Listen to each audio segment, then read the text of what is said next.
Today, a community remembers 1 year after 3 Burnsville first responders were killed in the line of duty. They were responding to a domestic call with 7 children trapped inside a home. Police officers Matthew Ruge and Paul Elmstrand, along with firefighter and paramedic Adam Finseth, were killed.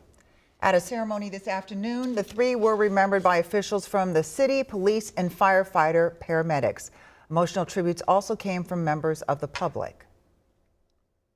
It's hard knowing that these men and women put their lives online every day to keep the community safe, but they give their all and sometimes they lose their lives in the process.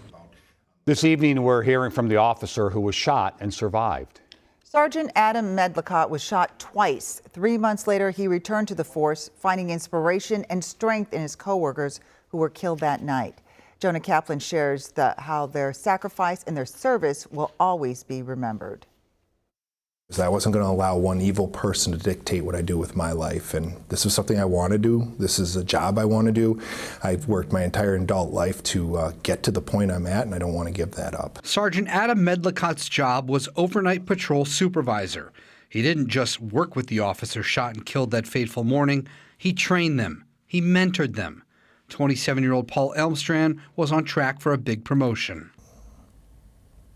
He was an absolutely amazing person, like through and through. He would have made a great sergeant. He was smart, he was funny, he was very personable. Matthew Ruge, also 27, was a crisis negotiator.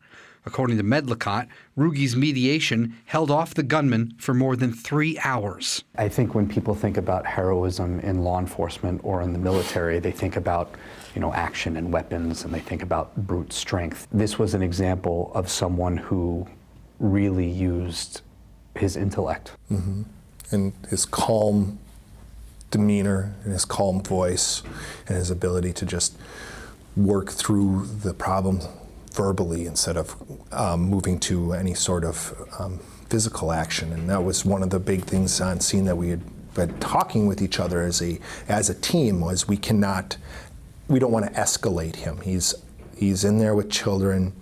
If we escalate the situation, he might turn the gun on them. Medlicott was shot twice, once in the arm, a second time in the back. That bullet hit his vest. Medlicott says there were 3 stages to his recovery: physical, mental, and emotional. You do things like just listen to radio traffic. That's just normal stuff, and you help calm your nervous system.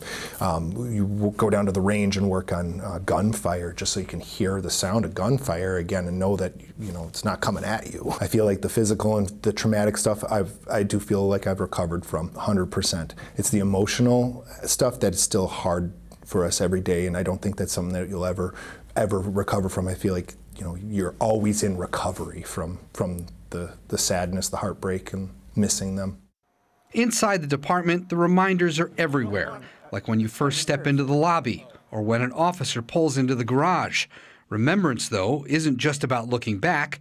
It's a call to action for the future. This is how you're keeping their memory alive, Paul and Matt and Adam. Yeah, by coming to work every day and working to my best ability and to try to live up to the standards that they had as officers. And I don't think it's said enough that they were the best of us. In Burnsville, Jonah Kaplan, WCCO News.